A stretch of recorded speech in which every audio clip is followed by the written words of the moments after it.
ओ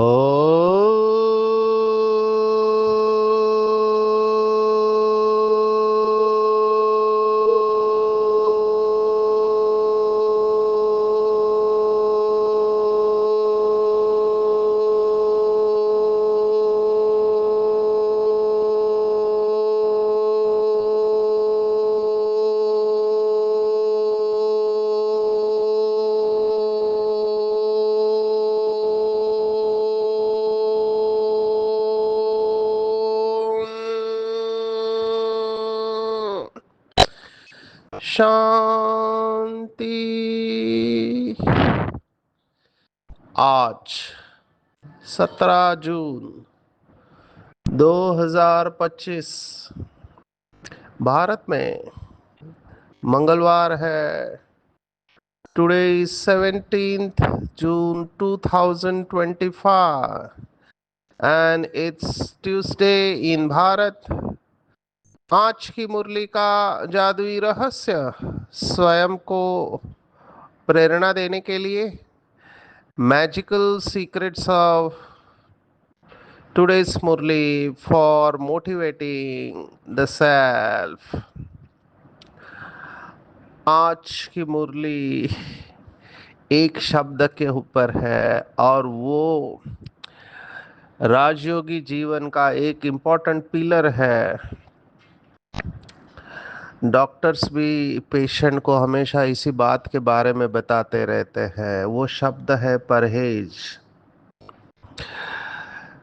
diabetes है, आप कितनी भी दवाई खाओ, इंसुलिन लो, लेकिन परहेज नहीं है, खाने पीने में परहेज नहीं है, तो शुगर बढ़ेगा और तकलीफ होगी।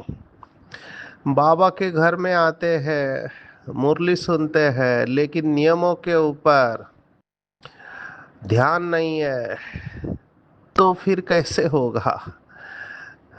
आज बाबा ने और एक इम्पोर्टेंट बात कही है। जो बाबा के घर में आने के बाद में हठ योग करते हैं, बाबा की स्पष्ट श्रीमत है कि हमको हठ योग करना ही नहीं है। हठ योग से छुड़ाने के लिए ही तो बाबा आया हुआ है, और बाबा के पास आने के बाद भी हठ योग करते हैं। जन्म जन्मांतर ये हठ योग ही करते आए। हठ से यहाँ बाबा मिलने के बाद हठ समाप्त। ये फंडामेंटल पॉइंट है राजयोग की। तो हठ योग अलग अलग प्रकार का होता है। ये उन सब भाई बहनों के लिए जवाब आज बाबा मुरली में दे रहे हैं जो शरीर को तकलीफ देते हैं।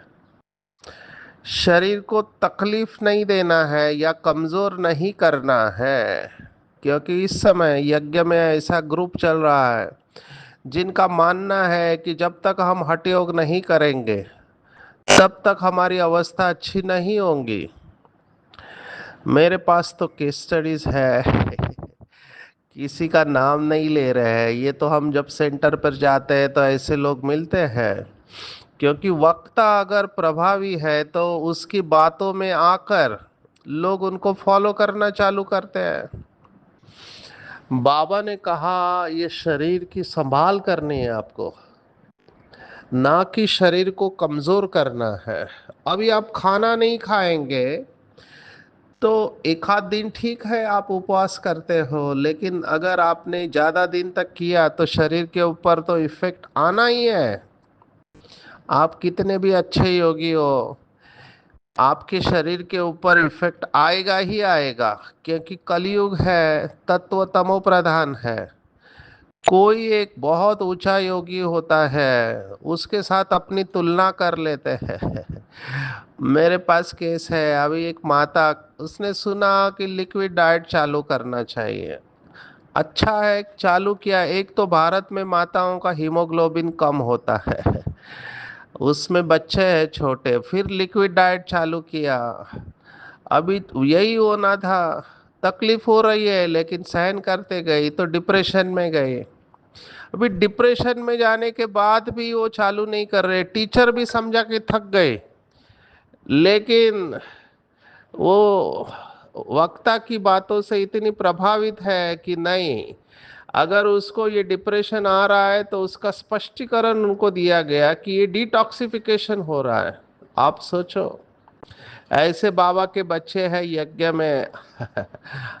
ये भी ड्रामा ही कहेंगे हम, और क्या कह सकते हैं। बाबा की श्रीमत को जो नकारते हैं, इसको कहते हैं श्रीमत में मनमत मिलाना। तो बाबा ने आज स्पष्ट कहा है आज की मुरली में कि ऐसा कोई कर्म नहीं करना है, हठ योग नहीं करना है जो शरीर कमजोर हो। अभी एक हमारे पास आत्मा है, फिर से उसने भी यही किया, लिक्विड डाइट चालू किया तो उसका वजन कम होते गया। फिर उसको अच्छा लगा, उसने और कम किया, अभी इतना कमजोर हो गया तो उसको हॉस्पिटल में एडमिट करना पड़ा। घर वालों ने उसे ऐसा डांटा। ये कौन सा संस्था है जो कहती है। अभी एक तो वो अकेला ज्ञान में चल रहा है। लेक्चर सुन के उसको भी प्रेरणा आई कि सभी टॉक्सिन्स निकल जाते हैं हमारे शरीर के अंदर से। उसे तो एडमिट करना पड़ा। तो ऐसा हर्ट नहीं करना चाहिए। अभी ये जो लिक्विड डाइट है, ये सब कंसेप्ट्स है, अच्छे हैं, लेकिन हमेशा अंडर गाइडेंस डॉक्टर की सलाह के अनुसार लेना चाहिए। और अगर आपको तकलीफ होती है तो देखना चाहिए। अभी ये तो हम जरूर मानते हैं कि अभी मैं खुद एलोपैथी डॉक्टर हूँ। एलोपैथी की फिलॉसफी अलग है, आयुर्वेदा अलग कहता है, होम्योपैथी अलग कहता है, कितनी सारी पैथीज आ गई, नेचुरोपैथी में भी अलग अलग प्रकार के लोग हैं। अभी इतने सारे पैथीज आप सुनोगे तो आप कंफ्यूज हो जाओगे। एक बोलता है खाना चाहिए, दूसरा बोलता है नहीं खाना चाहिए, और दोनों के अपने अपने कारण है। बाबा ने डायमंड जुबली की मुरली में बताया था, संगम युग का इन्वेंशन ये नई नई थेरेपीज है, हर एक अपनी थेरेपी लेके आता है। अब ये हर एक को डिसाइड करना है, क्योंकि ड्रामा में उस आत्मा का जो पार्ट है वहीं पर लोग जाएंगे। आज की मुरली को अगर लेकर चले तो बाबा स्पष्ट कह रहा है कि शरीर बहुत अच्छा साधन है। एक मुरली में तो कहा था संगम युग का शरीर बहुत वैल्यूएबल है। अभी यहाँ पे ट्रिक क्या है, ना इस शरीर में फंसना है ना इसको कमजोर करना है। कई लोग बीमारियों से भी अपने शरीर से परेशान हो जाते हैं, बहुत सारी बीमारी होती है, घुटने का दर्द, कमर का दर्द है, चक्कर आ रहा है, या डायबिटीज, ब्लड प्रेशर, बहुत सारे दर्द होते हैं शरीर में। तो उससे परेशान हो जाते हैं और बाबा को कहते जल्दी शरीर छूटे हो अच्छा। तो बाबा ने भी मुरली में जवाब दिया कि बच्चे, संगम युग का शरीर बहुत वैल्यूएबल है, अपने जीवन से कभी तंग नहीं आना चाहिए, शरीर का ख्याल रखना है। लेकिन शरीर के चोचले कहते हैं माना, जो चाहिए वो खिलाना भी नहीं है, एक बैलेंस एटीट्यूड रखना है, बैलेंस बहुत जरूरी है। अगर आप ज्यादा भोजन खाओ तो भी प्रॉब्लम है, वजन बढ़ेगा, बहुत सारी बीमारी आएगी, आप बिल्कुल नहीं खाओ तो भी प्रॉब्लम है। आपको मध्य मार्ग लेना चाहिए, अपना शरीर देखना चाहिए। अभी कई लोगों को चाय माना अमृत के समान लगती है। मैंने देखा, मेरे लिए चाय माना जहर के समान है। तो लंबे समय तक बंद किया चाय। फिर कई बार सेवा में अभी जगना होता है। मैं कई बार रात भर जगता हूँ बीच बीच में, फिर नेक्स्ट डे रेस्ट करता हूँ।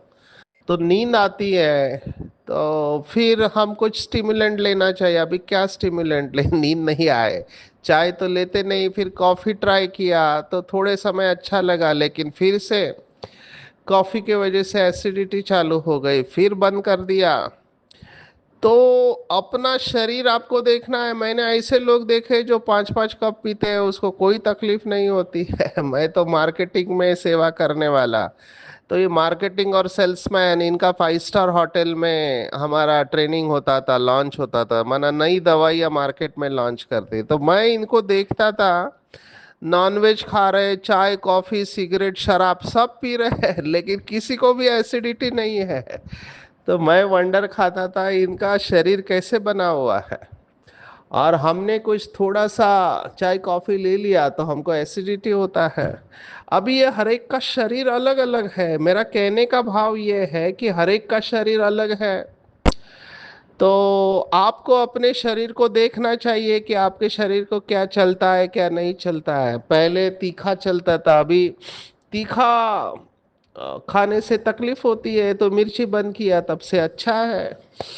तो आपका शरीर भी बदलते रहता है। बचपन में मुझे कोई प्रॉब्लम नहीं था तीखा खाने से लेकिन शायद अब शरीर बदल रहा है, दिखाई दे रहा है, बहुत सारे चेंजेस होते हैं उम्र के हिसाब से शरीर में। तो आपको अपने शरीर को अच्छी तरह से चलाना है। इसमें सबसे बड़ी गलती मैं जो देख रहा हूँ कि नींद कम करना।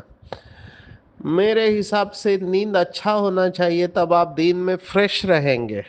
स्पेशली वो लोग जो ड्यूटी पर जाते हैं, घर में है तो चलो आप समय मिले तब आप रेस्ट कर सकते हैं, पर नींद कम करने से बहुत सारा ब्रेन के केमिकल्स में डिस्टरबेंस होता है।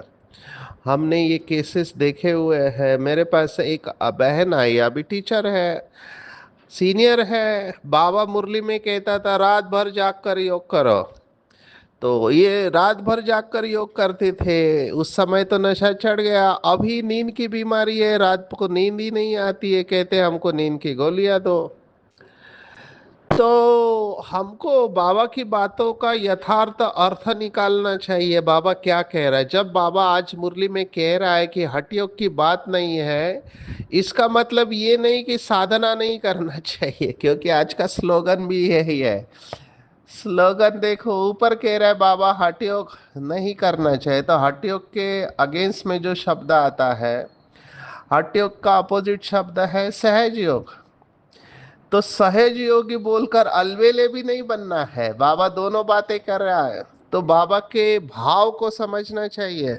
न अलबेले बनना है, न बहुत टाइट भी बनना है, अपनी कैपेसिटी को देखना है। अंग्रेजी में कहावत है, slow and steady wins the race. Slow चलना है, स्टेडी चलना है, पूरे जीवन की बात है। ये 100 मीटर की रेस नहीं है, ये लंबी मैराथन है। जब तक जीना है तब तक पढ़ना है। मुझे सचमुच में कभी कभी मैं सोचता हूँ, कई सवालों का जवाब हमको नहीं मिलता है। अभी मधुबन के हमारे एक बहुत अच्छे कुमार का शरीर छूटा, हमारे ज्ञानेश्वर भाई, जो महाराष्ट्र के पूना के भोसरी से थे। 37 ईयर से मधुबन में सेवा करते थे। उनके साथ के हर क्षण मुझे याद आ रहा है, क्योंकि महाराष्ट्र से थे तो बहुत चर्चा करते थे। अभी वो मधुबन में एक भवन को पूरा संभालते थे जहाँ पे भट्टियाँ चलती थी। मुंबई में आए थे, बोरिवली में क्लास भी किया, क्लास का वीडियो भी सुना, एकदम फ्रेश, लगता ही नहीं कुछ होगा करके, और फिर अचानक हार्ट अटैक आके शरीर छूट गया। हमको बहुत सारे प्रश्न पूछ रहे हैं लोग। ये जो एरोप्लेन का इंसिडेंस हुआ उसके ऊपर भी बहुत प्रश्न है कि क्या कर्मों की गति है। इसके ऊपर बहुत सारे आर्टिकल आ रहे हैं न्यूज़पेपर में, और बहुत लोग इसके ऊपर, सभी का अभी मैं क्या कहूँ, शब्द मेरे पास नहीं मिल रहा है। अंक वाले कह रहे हैं कि अंक का गड़बड़ हुआ, वो 11 नंबर की सीट वाला बच गया तो 11 का महत्व बताना चालू किया। फिर जो गुजरात के पूर्व मुख्यमंत्री थे विजय रूपानी, उनका लकी नंबर 1206 था। अभी उसी तारीख को निकले थे तो उनका शरीर कैसे छूट गया। कई सारी बातें इस समय चल रही है। मैं उसमें जाने के बजाय मैं ये कह रहा हूँ, जो बाबा की बातें हैं उसको आप चिंतन करेंगे तो बुद्धि स्थिर हो जाएगी। कई बार कई सारी बातों का आदि मध्य अंत हमको नहीं पता होता, किसके क्या कर्म हुए हैं। हम इसका जवाब दे सकते हैं लेकिन हमको रिफ्रेन करना चाहिए, ऐसे मुझे लगता है। मना इस बातों में नहीं जाना चाहिए। प्रेजेंट मोमेंट पे आके जिन आत्माओं ने शरीर छोड़ा है अचानक, उनके लिए दुआ करनी चाहिए, उनके लिए पॉजिटिव वाइब्रेशन भेजने चाहिए। नंबर 2, उनके रिश्तेदार जो दुखी है उनके लिए भी हमको योग करना चाहिए, क्योंकि पूरा वर्ल्ड देख रहा है इस बात को। तो शौक में, डर में है, उनके लिए हमको कुछ करना चाहिए, है ना। और ऐसे इंसिडेंट्स डे बाय डे बढ़ने वाले हैं, लोगों के अंदर डर। मैं उस दिन मैं खुद ट्रैवल कर रहा था, जिस समय ये इंसिडेंस हुआ तब मैं मुंबई के एयरपोर्ट पे था, क्योंकि मुझे हैदराबाद जाना था। और मैं टीवी पे कंटिन्यूअसली देख रहा हूँ न्यूज़, और लोगों में पैनिक भी देख रहा हूँ, क्योंकि अहमदाबाद की सभी फ्लाइट कैंसिल हो गई थी। तो जिनका अर्जेंट मीटिंग था वो डरे हुए थे कैसे जाए, और बहुत वहाँ पे केओस था मुंबई के एयरपोर्ट पे, जबकि इंसिडेंस अहमदाबाद में हुआ है। और लोगों के अंदर डर कुछ लोग तो यहाँ तक बोल रहे थे हमारा भी गिर गया, तो ये कोई चाल तो नहीं है, साजिश तो नहीं है। कितने सारे लोग थॉट क्रिएट कर रहे थे। तो मैं समझ गया इधर अभी मेरा रोल है, तो मैं योग करना चालू किया सबके लिए। जितने लोगों के संकल्प चल रहे हैं, जो लंदन जाने वाली फ्लाइट है, सबके लिए हमको योग करना चाहिए। ये हमारा मेन रोल है। ऐसी और परिस्थितियां हमारे सामने आने वाली है, तो हमको तुरंत अपने रोल में जाना चाहिए। जैसे वो दमकल की गाड़ियां आई, फायर ब्रिगेड, उन्होंने अपना काम किया। आग लगी है, उनका काम है पानी डालना। यहाँ पर लोग अशांत है, तो हमारा काम है शांति के प्रकंपन फैलाना। तो तुरंत अपने मोड में जाना चाहिए। लेकिन ये कौन कर पाएगा? जिनकी धारणा होगी। आज देखो बाबा ने प्रश्न का जवाब दिया है, बहुत सारे प्रश्नों के आज जवाब आए हैं। बीइंग अ डॉक्टर मैं हेल्थ के ऊपर ज़्यादा बोलूँगा, क्योंकि मेरे सामने यही आता है कि आत्मा तो अच्छी है लेकिन शरीर को ध्यान नहीं दिया, अपने हेल्थ को नहीं संभाल पाए, इसलिए पुरुषार्थ में भी इफेक्ट आ रहा है। बहुत बीके भाई बहनों में मैं देखता हूँ एलोपैथी के हिसाब से B12 और विटामिन डी की कमी है। अभी मैं खुद डॉक्टर हूँ, मेरे अंदर डेफिशिएंसी है। अभी ये क्यों हो रहा है? क्या ये फार्मा इंडस्ट्री की चाल है, लैब्स वालों की? हम नहीं जानते। लेकिन सिम्टमेटिक अगर आप है, माना आपके अंदर अगर लक्षण है, जैसे थकावट, बिना बताए आपका मूड ऑफ हो रहा है बिना किसी कारण के, तो ये सब विटामिन डी के कमी के कारण होता है। और विटामिन B12 की कमी के कारण बहुत कुछ होता है। तो हमको ये लेना चाहिए और अपने स्वास्थ्य को अच्छा रखना चाहिए, ऐसे मुझे लगता है। फिर बहुत सारे बीके भाई बहनों का डाइट जो है वो प्रोटीन डेफिशिएंट होता है, माना उसमें प्रोटीन की कमी होती है। अभी इसमें भी डिफरेंस ऑफ ओपिनियन है। कई लोग कहते हैं जो सन्यासी होते हैं, जंगल में रहते हैं, तो वो कहाँ से प्रोटीन खाते हैं, पर वो तो लंबा जीवन जीते हैं। ये बात भी बिल्कुल ठीक है। तो एक फिलॉसफी ये कहती है कि शरीर को जो पोषक तत्व है शरीर वातावरण से खींच लेता है, प्रोवाइडेड आप अच्छे योगी हो तो। पर उसके लिए आपकी योग अच्छा चाहिए, तब आप इस अवस्था में जा सकते हैं। अब ये प्रोटीन की बातें सुन सुन के कई लोगों का दिमाग ही चकरा जाता है, वो प्रोटीन के पीछे पड़े हुए हैं। कहाँ से कितना प्रोटीन मिलेगा? अभी इतना भी परेशान नहीं होना चाहिए। हमारा भारत का डाइट बहुत अच्छा है अगर हम अच्छी तरह से ले। लेकिन यही बात है कि ये हठ योग वाले अलग अलग फिलॉसफी लेकर आते हैं, तो जो रोज का भोजन खाना चाहिए वो नहीं खाते। कोई कहता है ये मत खाओ, कोई कहता है दूध मत पियो, कोई कहता है ब्रेड मत खाओ, कोई क्या तो कोई क्या। अभी कितने लोगों का सुने कितने लोगों का क्या क्या सुने हम। तो बेसिकली जैसे अभी रोटी के अगेंस्ट में कितना डेटा आ रहा है कि रोटी में एक प्रोटीन होता है जिसके वजह से बहुत सारी बीमारियां आई है, तो गेहूं की रोटी मत खाओ। तो इतने सब कॉन्फ्लिक्टिंग फिलोसॉफीज जब आते हैं, तो फिर व्यक्ति को समझ में नहीं आता है खाऊं तो क्या खाऊं। तो रूल ऑफ थंब, आप जिस एरिया में रहते हैं उस एरिया में जो अनाज पकता है, जो फल सब्जियां है, वो आपको खाना चाहिए। फिर कहते हैं सब्जियों में भी पेस्टिसाइड्स आ गए, फलों के ऊपर ये पेस्टिसाइड है, तो खाए क्या? अभी दूसरा कोई ऑप्शन नहीं है। जहां मिलता है और आपकी कैपेसिटी है ऑर्गेनिक खाने की, जहाँ केमिकल नहीं इस्तेमाल होता है, वो आप कह सकते ले सकते हैं, नहीं तो आप धो के खाना है। ये सब कहने के पीछे मेरा भाव ये है कि बाबा की बातों को अच्छी तरह से समझना है। बाबा चाहते हैं कि शरीर आपका तंदुरुस्त हो। शरीर को बिल्कुल तंदुरुस्त रखना है, योग से 21 जन्मों के लिए तंदुरुस्त बनना है। यह प्रैक्टिस यहाँ ही करनी है।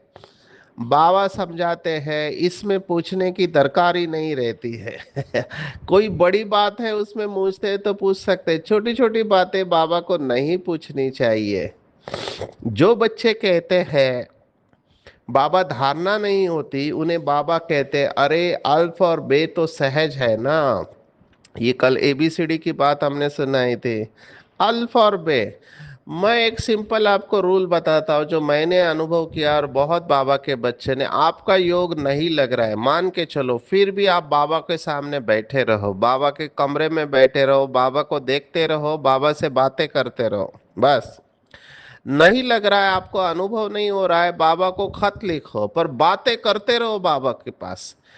क्या होता है कि धीरे धीरे ना हमको अनुभव होने लगेगा, तुरंत गिव अप नहीं करना चाहिए। कई लोगों में पेशेंस की कमी होती है, धैर्य नहीं होता है। थोड़ा समय बैठते हैं, कुछ दिन तक बैठते, सोचते मेरे को अनुभव नहीं होता है, मैंने बहुत पाप कर्म किए है, छोड़ देते हैं। ऐसा नहीं करना चाहिए, आपको लगातार बाबा के साथ रिश्ता बनाए रखना चाहिए। धीरे धीरे मेरा अनुभव ये कहता है कि आपको अनुभव होने लगेगा, और जैसे आप प्लस में जाएंगे, प्लस माना आप दुआएं लेने का आपको तरीका आ जाएगा। जितना आप दुआएं लेंगे ना, तो आपको कोई मेहनत नहीं है, दुआएं उड़ाती है। आप इसमें आगे जा सकते हैं। आज तो मुझे बहुत हंसने को आया, बाबा ने एक भाई को याद किया जो बीड़ी पीता है। तो अभी वो भाई की भी कमाल है, शायद गांव का होगा, शहर का तो नहीं होगा।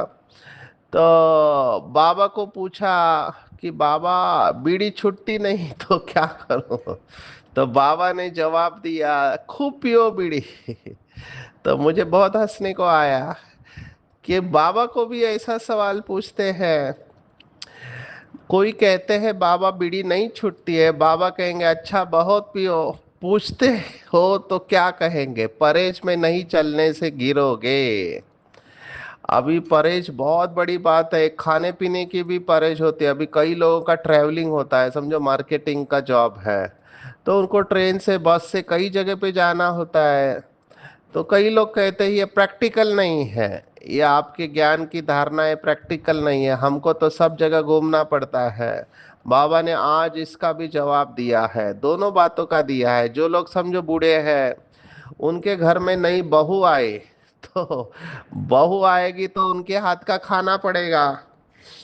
बाबा को देखो, ये पूरा पैराग्राफ, जिनको घर में अकेले ज्ञान में चलते हैं, घर में एक कांटा है तो एक फूल है। कोई पूछते हैं बच्चे की शादी कराए, बाबा कहेंगे भल कराओ, घर में रखो संभाल करो। पूछते हैं, इससे ही समझा जाता है हिम्मत नहीं है। तो बाबा भी कह देते भल करो, कहते हैं हम तो बीमार रहते हैं, फिर बहू आएगी उनके हाथ का खाना पड़ेगा। बाबा कहेगा भल खाओ, ना करेंगे क्या। सरकमस्टेंस ऐसे है, खाना ही पड़े, क्योंकि मोह भी तो है ना। घर में बहू आई तो बात मत पूछो, जैसे कि देवी आ गई, इतने खुश होते हैं। अब तो यह समझने की बात है, हमको फूल बनना है तो पवित्र के हाथ का खाना है, उसके लिए अपना प्रबंध करना है। इसमें पूछना थोड़े ही होता है। तो बाबा ने दोनों बातें कही है, आपको डिसीजन अपना लेना है। समझो आपके पास दूसरा कोई ऑप्शन नहीं है, तो बाबा की याद में दृष्टि दे के खाना है। लेकिन अगर आपको ऑप्शन मिलता है तो अपना प्रबंध करना है, इसमें पूछना नहीं है। अभी रास्ते में भूख लगती है, बाबा ने कहा खाना साथ में ले जाओ। ये बहुत सारे कुमार करते हैं जिनका ट्रैवलिंग का जॉब होता है, क्योंकि रास्ते में भूख लगती है तो खाना साथ में ले जाओ। कोई तकलीफ होती है, लाचारी है, तो स्टेशन वालों से डबल रोटी ले खाओ। माना ब्रेड, ब्रेड खा सकते हैं आप, मशीन से बनी हुई चीजें खा सकते हैं, बहुत सारे आजकल ऑप्शंस हैं। सिर्फ बाप को याद करो। ये सब करते वक्त हमारा ये अनुभव है, हम भी पहले ट्रैवलिंग बहुत करते थे, तो जहाँ जहाँ सेंटर मिलता है वहाँ सेंटर का भोजन। अभी जिम कॉर्बेट करके एक नेशनल पार्क है, वहाँ से सेंटर दूर था, तो जंगल के अंदर है हम, वहाँ क्या मिलेगा, तो वहाँ पे फ्रूट्स है। तो ऐसी बहुत सारी चीजें मिलती है जहाँ पर आप दो तीन दिन निकाल सकते हो। तो बेसिकली ये सब कहने के पीछे भाव ये है, बाबा धारणा की बात बता रहा है। अगर किसी के हाथ का भोजन खाते हैं तो उसके वाइब्रेशन का असर तो डेफिनेटली पड़ेगा। इसलिए जितना हो सके इन सब से बचना है और अपनी तैयारी खुद करनी है। मेरा यह अनुभव है, जैसे हमारा योग बढ़ने लगता है तो धीरे धीरे हमारा बंधन समाप्त होने लगता है। बंधन को काटने का लक्ष्य रखना, ये सब परिस्थितियां आएगी। ये बीड़ी की बात है, ये बेसिकली ये आदत की बात है। अभी हम एज ए डॉक्टर, मैं इस फील्ड में हूँ, तो मैं समझता हूँ कि तंबाकू का नशा छोड़ना बहुत टफ होता है। एक स्टडी के अनुसार तो हीरोइन जितना उसमें एडिक्शन होता है, तो वो छोड़ नहीं पाते हैं। तो आजकल बहुत अच्छी दवाइयाँ हैं। हर सिविल हॉस्पिटल में एक टोबैको सिजेशन एक्सपर्ट होता है। अभी ये लोग भी अपनी प्रेस्टीज के हिसाब से जाते नहीं है। मैं नाम नहीं बता सकता, एक जोन इंचार्ज मेरे पास एक को लेके आई। अभी वो जोन इंचार्ज है, बहुत बुद्धिमान है। वो भाई रोज मुरली सुनता है, लेकिन बीड़ी रोज पिएगा। मुरली में भी इंटरेस्ट है, बीड़ी में भी इंटरेस्ट है। तो मुझे बोला उनकी काउंसलिंग करो। अभी वो बिजनेसमैन है, समझदार है, पर ये जो ब्रेन की बीमारी है, एडिक्शन, इसको जीतने के लिए इतना इजी नहीं है, क्योंकि ब्रेन उनसे वो कर्म करवाता है। बहुत सारे कुमार है, कुमारियां है, मुझे कई सारी आदतों के बारे में बताते हैं। उनके पास कुछ आदतें हैं जिससे उनका दिल खाता है, लेकिन वो छोड़ नहीं पा रहे। ये सब ब्रेन की बीमारियां हैं। तो हम कहते हैं न्यूरोप्लास्टिसिटी, माना ब्रेन को आप चेंज कर सकते हैं, रीवायर करो अपने ब्रेन को। उसके लिए कुछ संकल्पों का अभ्यास करेंगे तो धीरे धीरे आपका ब्रेन चेंज हो जाएगा और ये सब बीमारियां छूट जाएंगी जो आदत है। तो इसके ऊपर चिंतन करना है। आज की पूरी मुरली में अगर आप मुझे पूछो तो पूरा फ्लो ये है कि हम देवता बनने वाले हैं, तो देवताओं का खान पान कैसे होता है, चाल चलन कैसे होता है, इसके ऊपर ही है। ये तो सिर्फ खान पान की बात आई, पर हमको हर प्रकार की परहेज रखनी है। देखना, किसी से बात करना, बैठना, ये सब देवताओं के लक्षण है। और बाबा सबको देखता रहता है कि कौन गुलाब का फूल है, कौन रतन ज्योति, कोई अख है। तो क्योंकि बाबा बागवान भी है, खिवैया भी है, रत्नागर, सौदागर, जादूगर, ये सब आज बाबा की महिमा आई है। तो इंद्र है बाबा, ये इंद्र शब्द भी आया। इंद्र माना देवताओं का राजा, इसको इंद्र कहते हैं। तो देवता ये बनाने वाला तो शिव बाबा है, तो सच्चा इंद्र तो शिव बाबा है, जो इंद्रियों के ऊपर विजय प्राप्त करना सिखाते हैं, वही शिव बाबा है। तो इंद्र सभा में ऐसे ऐसे लोग कैसे बैठ सकते हैं जो विकारी है, जिनके अंदर ये सब है। तो देखना चाहिए क्या मैं इंद्र सभा में बैठने के लायक हूँ। अगर नहीं है तो अपने को परिवर्तन करना चाहिए, अंतर्मुखी होकर अपने साथ बात करना चाहिए कि मेरी धारणा कैसे है, मुरली सुनी या नहीं सुनी। फिर आज सफल करने की भी बात आई है। 1 रुपया गरीब बच्चियां चावल मुट्ठी सफल करते हैं तो भोलानाथ उनको कई गुना रिटर्न देते हैं। जो करेगा सो पाएगा। हमारा स्वधर्म पवित्रता है, अपवित्रता परधर्म है। इसलिए पवित्रता की पर्सनालिटी ही ब्राह्मण जीवन की पर्सनालिटी है। बाबा ने तो यहाँ तक कहा, जो पवित्र है वही योगी है। तो ये हमारा स्लोगन है, योगी बनो पवित्र बनो। जो योगी है वो पवित्र है, और जो पवित्र है वो योगी है। बाबा के बच्चों को तुरंत ये स्मृति आती है कि मेरा आदि अनादि स्वरूप पवित्र है, तो मेरा ओरिजिनल स्वधर्म पवित्र है। अंतिम जन्म भी पवित्र ब्राह्मण जीवन है, और आदि स्वरूप में भी हम संपूर्ण पवित्र है। ये जो मध्य के संस्कार है वो रावण के है। सदा अंतर्मुखी रहेंगे तो बाहर की कोई भी आकर्षण हमको आकर्षित नहीं कर सकते। कभी भी मनमत परमत आकर्षित नहीं कर सकती। तो बाबा की जो श्रीमत है, बाबा की याद में बनाया हुआ शुद्ध भोजन स्वीकार करना है, हठ योग नहीं करना है। हठ योग माना किसी की बातें सुनकर, किसी की मनमत को सुनकर प्रभावित नहीं होना है। सदा सुखी रहने वाले सुखदाता के बच्चे, मास्टर सुखदाता बाहर मुक्ता से मुक्त होंगे। आज की पूरी मुरली में टेक होम, अगर आप मुझे पूछेंगे तो मैं कहूँगा हठयोग को छोड़ देना चाहिए। जो भी परहेज हमको बताए हैं, बुरा न देखो, बुरा न सुनो, बुरा न बोलो, खाना भी शुद्ध श्रेष्ठ भोजन है, योगियों के हाथ का खाना है, मजबूरी में अपना प्रबंध करना है। समझो आपको कहीं जाना है तो पहले से ही प्रबंध करना है।